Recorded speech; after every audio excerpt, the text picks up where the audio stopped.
à tous et bienvenue dans Smart Patrimoine. Smart Patrimoine, l'émission qui vous accompagne dans la gestion de vos finances personnelles et qui décrypte avec vous les actualités et les enjeux du secteur de la gestion de patrimoine. Au sommaire de cette édition, nous commencerons comme tous les lundis avec les clés de l'IMO, le rendez-vous immobilier de Smart Patrimoine. En l'occurrence, nous essayerons de faire un bilan du volume des ventes au premier trimestre en matière d'immobilier sur le sol français, un bilan que nous ferons avec Aurélien Flamand, directeur immobilier du groupe Le Bon Coin, un bilan que nous ferons donc évidemment avec la vision Le Bon Coin en termes d'annonces sur le site. Nous continuerons ensuite avec Enjeu Patrimoine, un enjeu patrimoine où nous ferons un focus sur les fonds de remploi. Cela nous amènera à revenir sur le dispositif d'apport-cession, le 150-0 BTR, lorsqu'un chef d'entreprise veut céder son entreprise et bénéficier d'une fiscalité avantageuse à certaines conditions.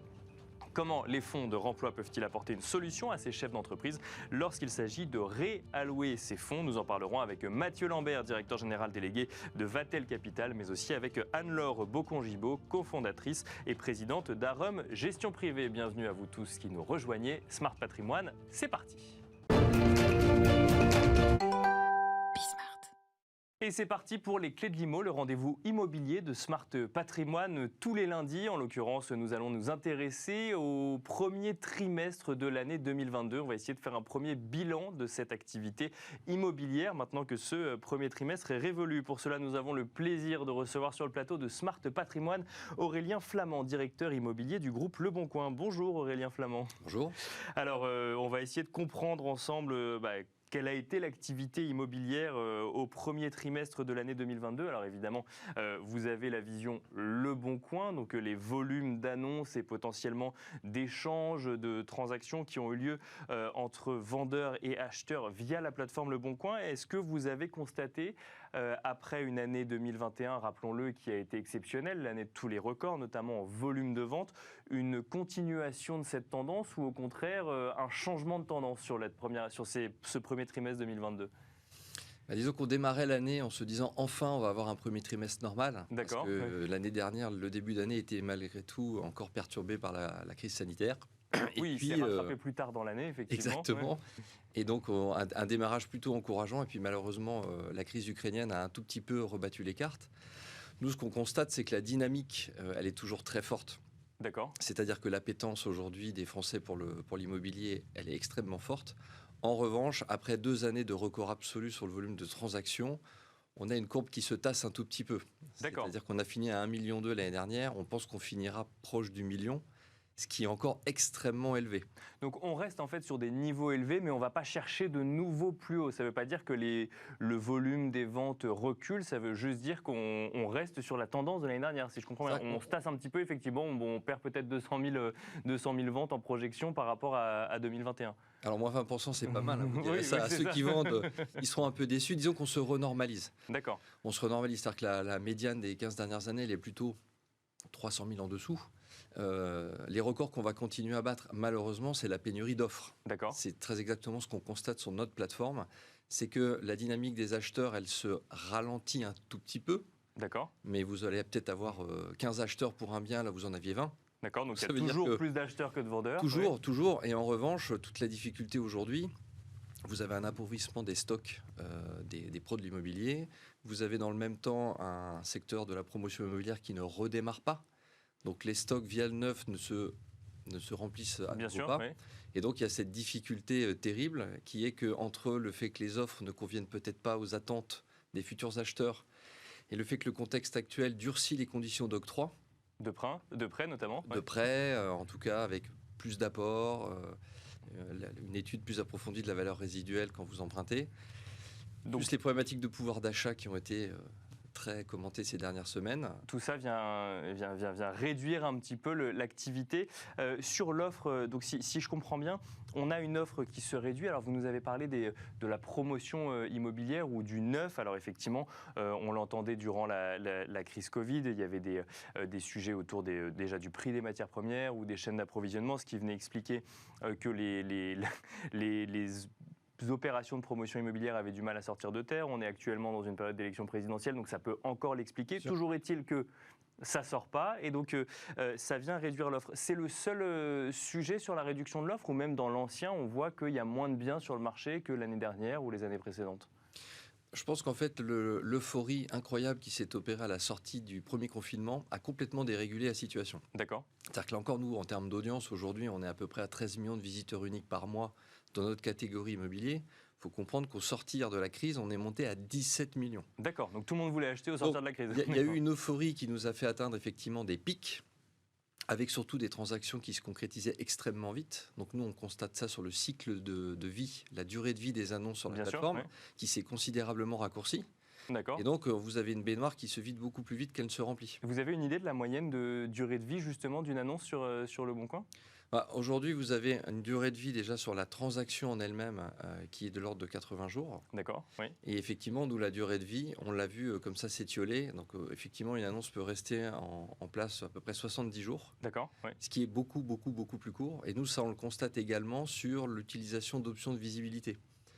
Une annonce qui reste longtemps en ligne, on va acheter des options pour la remonter, pour lui redonner de la visibilité et améliorer sa concrétisation. Ces options-là, on les utilise beaucoup moins aujourd'hui. D'accord. C'est aussi un bon indicateur pour nous. Pour savoir effectivement s'il y a des gens qui vont visiter et si celui qui a posté l'annonce en fait est satisfait de la visibilité. C'est-à-dire que s'il va racheter de la visibilité, c'est qu'il considère qu'il n'en a pas suffisamment. Donc s'il n'en rachète pas, ça veut dire que globalement, il reçoit suffisamment de messages et qu'il se passe des choses derrière cette annonce. Est-ce que vous constatez, ce qu'on a beaucoup entendu l'année dernière, alors c'était effectivement avant la guerre sur le sol ukrainien, avant cette nouvelle hausse des prix des matières premières, mais on a beaucoup entendu que les tendances évoluer un petit peu, c'est-à-dire qu'on allait plus chercher un petit bout de jardin ou un balcon ou la proximité avec une forêt ou avec quelques espaces verts. Vous le constatez également sur Le Bon Coin, que ce soit côté vendeur dans les offres qui restent et celles qui partent plus rapidement ou côté acheteur sur les annonces les plus visitées. Je rappelle d'ailleurs sur Le Bon Coin que vous avez autant d'annonces particuliers, enfin autant, je ne sais pas en termes de nombre, mais vous faites autant particuliers que professionnel. Donc vous avez une vision un petit peu aussi de le particulier qui tente de vendre sa maison ou son appartement directement. Est-ce que vous voyez évoluer les tendances, ce que recherchent les gens aujourd'hui? Alors la première chose, c'est que on retrouve les particuliers et les professionnels. En revanche, la proportion actuellement, pour casser quelques croyances, on a à peu près 15% de nos contenus qui sont des contenus de particuliers, 85% qui sont ceux des professionnels. D'accord. Ça, c'est le premier point. Le second point, bien sûr, sur les tendances, on constate depuis 1 an et demi que les recherches qui intègrent la notion de superficie, de terrasse, de balcon ont considérablement augmenté. D'accord. En revanche, il y a une croyance qu'on casse un tout petit peu, qui était cette croyance de l'exode urbain. Ça, c'est pas vrai. On a conduit une étude récemment pour voir un petit peu ce qu'il en était. Donc, on a des tendances qui étaient existantes sur de l'achat périurbain, sur l'attractivité de certaines villes de province, qui se confirment et qui s'accélèrent un tout petit peu, mais qui restent à la marge. Donc, en gros, aujourd'hui, les Français ne fuient pas les grandes villes. Mais ils veulent une terrasse. Mais ils veulent une terrasse, exactement. Bon, c'est déjà effectivement, on comprend effectivement qu'il y a l'euphorie en fait finalement de la réouverture des économies et que finalement on revient dans un marché qui est assez similaire à celui d'avant où on voit quand même des grandes différences. C'est-à-dire qu'on est sur un tassement, mais on voit des niveaux qui sont à peu près les mêmes. On ne fuit pas les grandes villes. C'est pareil en région parce qu'on a vu par exemple certaines villes en province flamber fortement. Je pense à Montpellier, je pense à Lyon, je pense à Bordeaux, même si la tendance était beaucoup plus ancienne. Là, vous constatez toujours ça sur cette année 2022 ou là aussi au niveau des prix, alors des prix de mise en vente bien sûr, parce qu'après vous n'avez pas la vision des prix finalement pratiqués, vous continuez à avoir cette euphorie? C'est ce que vous avez dit, sur certaines grandes villes de province, la tendance était amorcée. D'accord. Donc effectivement, des Lyon, des Bordeaux, des Marseille avaient déjà de fortes dynamiques. En revanche, ce qui est nouveau, c'est que sur des villes qui vont se situer entre un top 10 et un top 50, là vous allez avoir des taux d'inflation au mètre carré qui vont aller entre 6 et 10%. D'accord. Et ça, c'est assez nouveau et c'est clairement en lien aussi avec les possibilités de télétravail, indépendamment d'une évolution de projet de vie. Et ça, je pense que c'est des choses qui vont encore bouger parce que la normalisation du télétravail, on n'en est qu'au balbutiement. Il y a encore beaucoup de choses qui vont évoluer dans les années qui viennent. Que ce soit dans un sens ou dans l'autre d'ailleurs, peut-être que ça va plus développer le fait d'aller travailler plus loin de son lieu de travail, comme au contraire rappeler aux gens que revenir au bureau, ça nécessite quand même d'avoir un logement plus proche de chez soi. On l'a évoqué en introduction, il y a eu quand même Alors, sur le marché immobilier, mais pas que, deux éléments exogènes. Tout d'abord, donc cette pandémie, on en est sorti.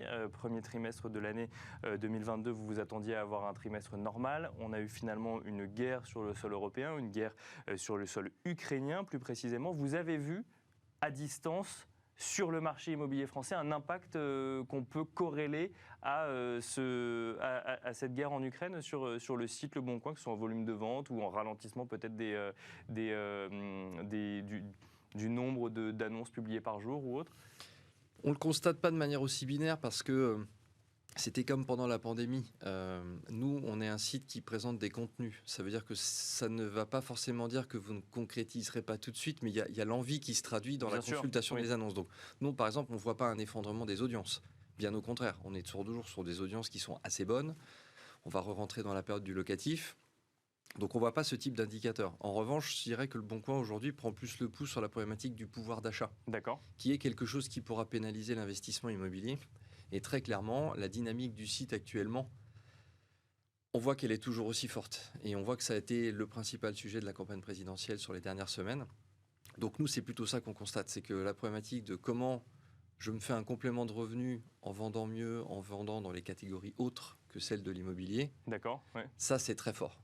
C'est vraiment très fort et c'est vraiment intégré vraiment dans les usages aujourd'hui. Il y a ce sujet de retrouver un petit peu de pouvoir d'achat en allant essayer de vendre ou de louer ou en tout cas d'aller chercher un complément de revenus. Et ça, vous pensez qu'à terme, ça peut jouer sur le marché immobilier? Peut-être sur des prix parfois trop élevés dans certaines catégories ou même sur le volume de vente sur cette année? Je ne vais pas faire ce raccourci-là parce que les moyennes, même les médianes sont toujours trompeuses. Mais quand vous parliez de l'augmentation des taux d'intérêt, il reste relativement bas.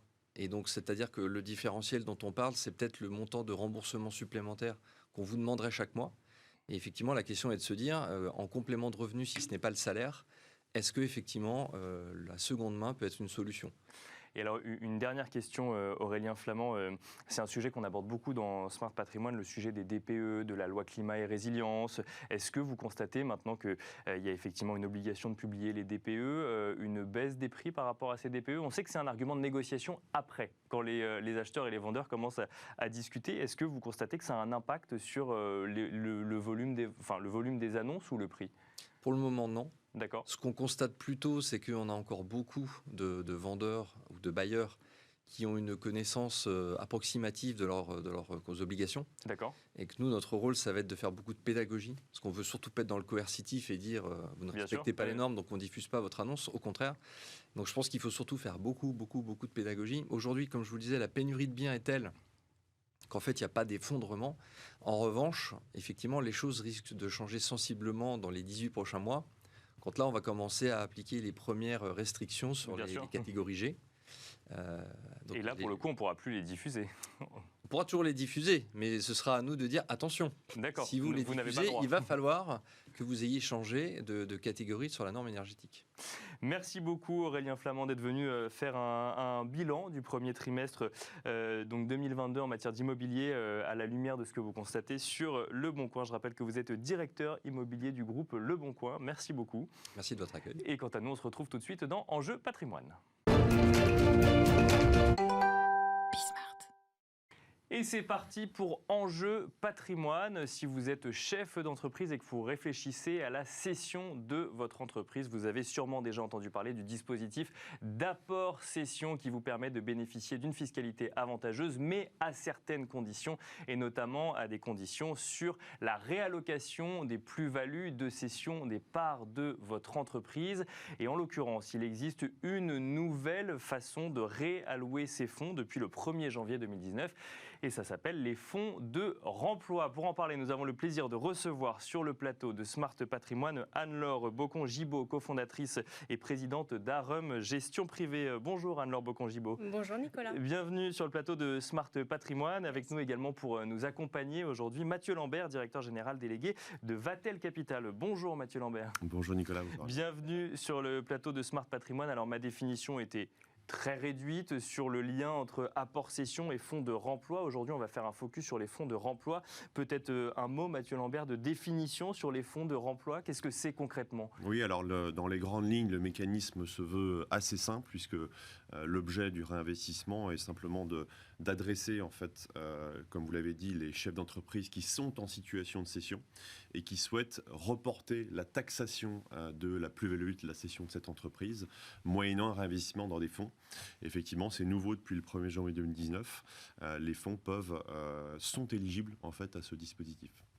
Alors, Anne-Laure Bocon-Gibaud, ce que je vous propose, c'est peut-être de redéfinir un petit peu, de redonner quelques éléments de contexte aux gens qui nous écoutent. Donc, je suis chef d'entreprise, je veux vendre tout ou partie des parts de mon entreprise, et là, je fais face à une certaine taxation que je peux réduire si jamais... Je caricature, mais vous allez définir plus précisément. Si jamais je m'engage à réinvestir cet argent dans l'économie réelle et donc dans d'autres activités économiques, c'est ça ? Absolument. En fait, plutôt que de céder directement les titres, l'entrepreneur va les apporter à une holding qu'il va créer pour l'occasion ou qu'il détient déjà. D'accord. Le plus souvent, il la contrôle, mais ce n'est pas une obligation, mais c'est généralement le cas. En contrepartie de cet apport, il va recevoir les titres de la holding. Et puis, la holding, avec les titres apportés, va les céder, généralement dans un bref délai. D'accord. Et elle va obtenir des liquidités qu'elle va pouvoir réinvestir justement dans des fonds de remploi ou autres. Et avec une obligation de les réinvestir selon une certaine durée dans le temps. C'est-à-dire qu'il y a certaines dates qu'il ne faut pas, qu'il faut pas louper pour le coup. Absolument. Il y a plusieurs délais qu'il faut avoir en tête dans ce genre d'opération. Il y a d'abord le délai entre l'apport et la cession future par la holding des titres apportés. Là, c'est sûr que en général, les entrepreneurs qui font ce genre d'opération font céder par la holding les titres apportés dans un bref délai juste après l'apport. D'accord. Ouais. Et là, le législateur a dit... Mon objectif, c'est quand même à la fois éviter de payer une fiscalité puisque l'entrepreneur n'a plus les liquidités à titre perso pour payer l'impôt. Bien sûr. Mais en revanche, d'encourager l'investissement dans l'économie réelle. Et donc, lorsque la cession des titres par la holding a lieu 3 ans après l'apport ou dans les 3 ans après l'apport, là, le report d'imposition, donc le différé d'imposition dont parlait Mathieu tout à l'heure, tombe, sauf si la holding réinvestit les titres dans les 2 ans de la cession. D'accord, donc ou on les conserve au sein de la holding, ou on les cède, mais là, il faut les réinvestir. Absolument. Donc, après 3 ans, c'est la première date, et ensuite, il faut que ce soit dans les 2 ans, à partir du moment où on a cédé les titres de la holding. Absolument, c'est tout à fait ça. Et alors, moi, j'avais en tête, du coup, effectivement, depuis le 1er janvier 2019, bon, ça fait quelques années quand même, mais ça change un petit peu. J'avais en tête qu'ensuite, il fallait les réinvestir dans une autre activité qu'on créait, ou peut-être dans l'activité d'un entrepreneur qu'on connaissait ou autre. J'avais moins en tête ce mécanisme de réinvestissement dans des fonds. Mathieu Lambert, qu'est-ce qui change ? Qu'est-ce qui a changé depuis le 1er janvier 2019 ? Et que permet l'investissement via des fonds ? Effectivement, alors c'est pas nouveau ce dispositif, il existait déjà avant 2019. La loi de finances a simplement permis d'élargir en fait les cibles, les typologies d'actifs éligibles pour faire son remploi aux fonds d'investissement de type private equity. Donc ce sont globalement les FCPR, les FPCI, fonds professionnels de capital investissement, les SLP et autres véhicules éligibles dans l'Union européenne qui peuvent exister dans le monde du private equity. Et donc on investit directement dans des entreprises sélectionnées via un fonds et on prend des parts d'entreprise. Donc là, pour le coup, j'imagine qu'il y a une durée de détention qui va être un peu plus conséquente. Alors l'un n'empêche pas l'autre, c'est-à-dire qu'on va pouvoir combiner, et je crois que la vraie réponse, c'est aussi de l'allocation de remploi pour faire à la fois du direct, ce qui était possible dans l'ancienne mouture de l'article 150.0 BTR, puis des fonds, où là, véritablement, en fait, on va confier à un professionnel dont c'est le métier de créer une allocation de sous-jacent dans le fameux fonds de remploi pour diversifier les placements, pour, là aussi en matière de risque et de prévision de résultats, c'est quand même quelque chose de beaucoup plus rassurant pour l'investisseur que d'aller investir, mettre un peu, ce que je dis souvent, mettre tout sur le 36 sur une entreprise amie ou de quelqu'un de notre famille.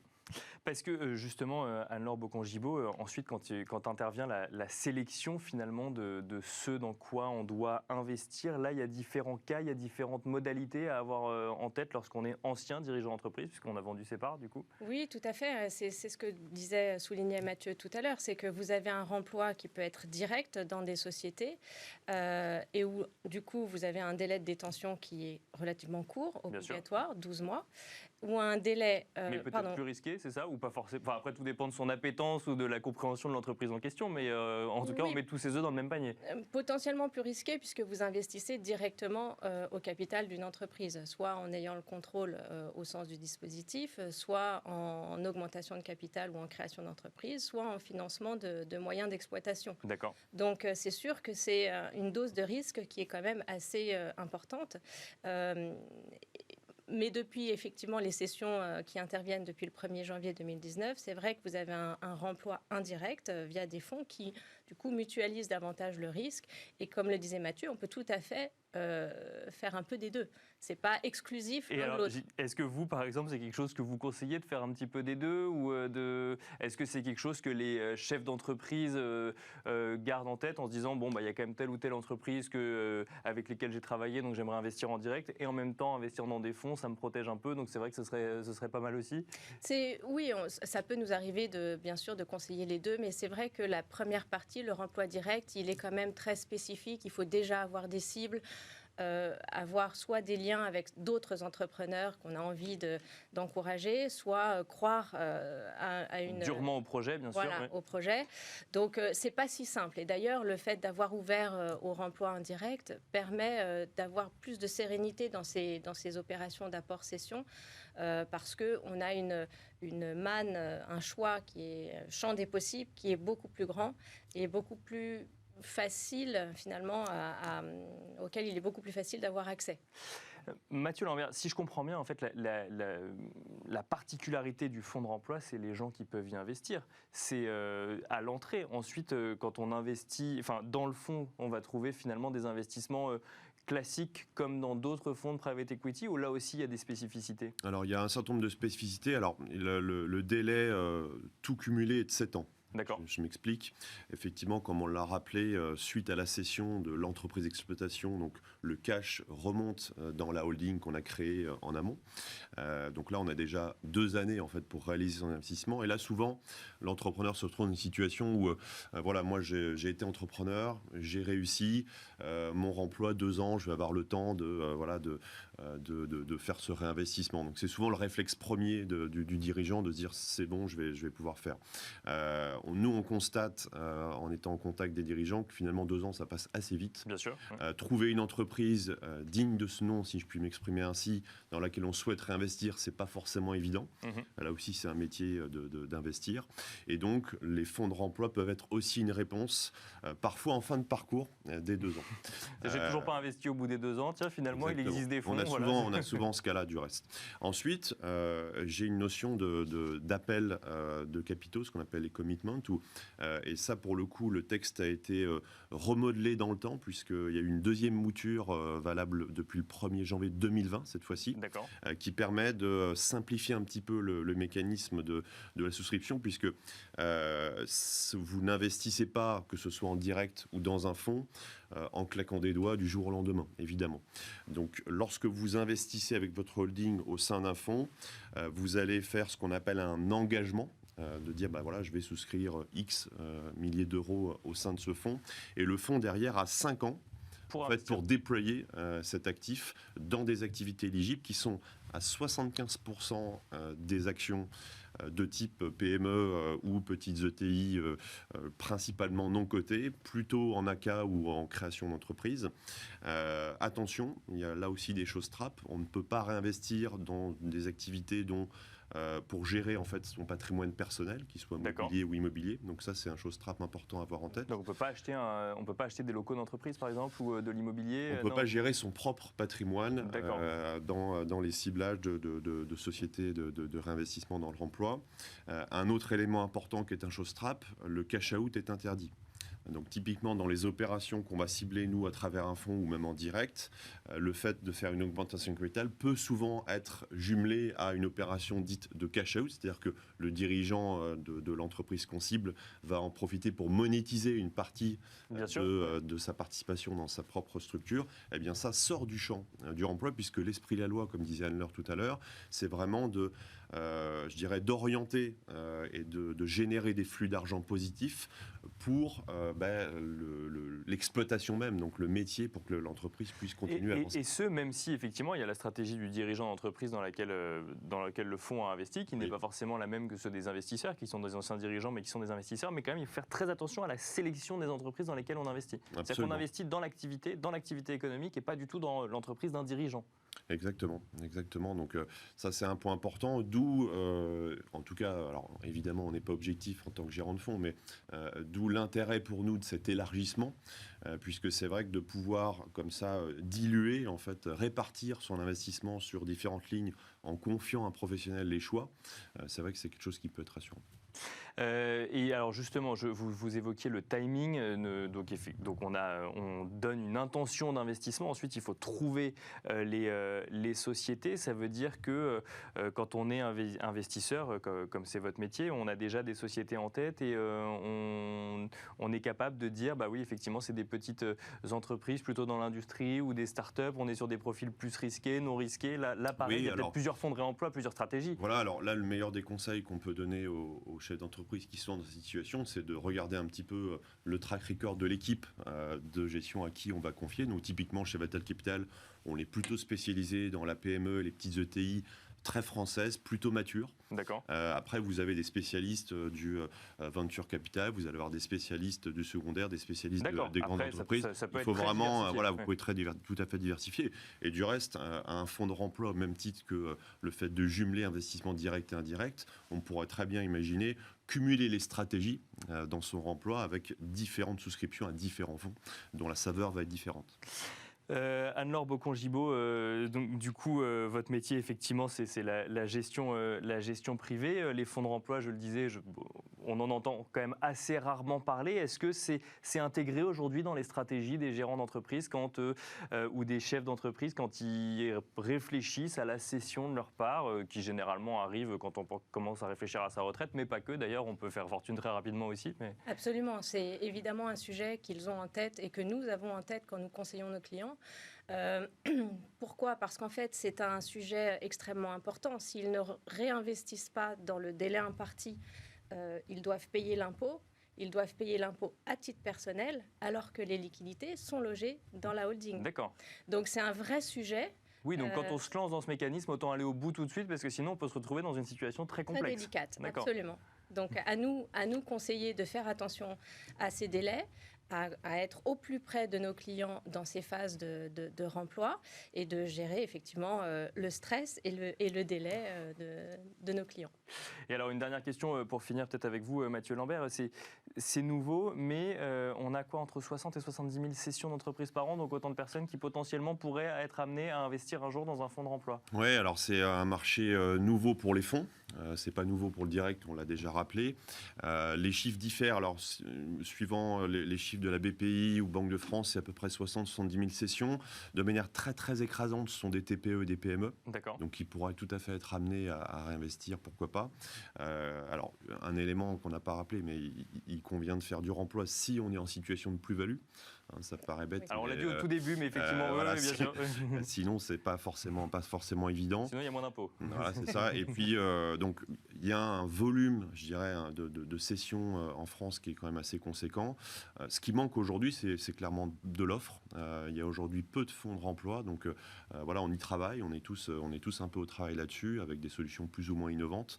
Mais voilà, c'est un marché qui est plutôt en devenir. Ouais. Et on finira là-dessus. Merci beaucoup, Mathieu Lambert. Je rappelle que vous êtes directeur général délégué de Vatel Capital. Merci également Anne-Laure Bocon-Gibaud, cofondatrice et présidente d'Arum Gestion Privée. Merci à vous de nous avoir suivis et je vous donne rendez-vous demain à 13h pour un nouveau numéro de Smart Patrimoine sur Bismart.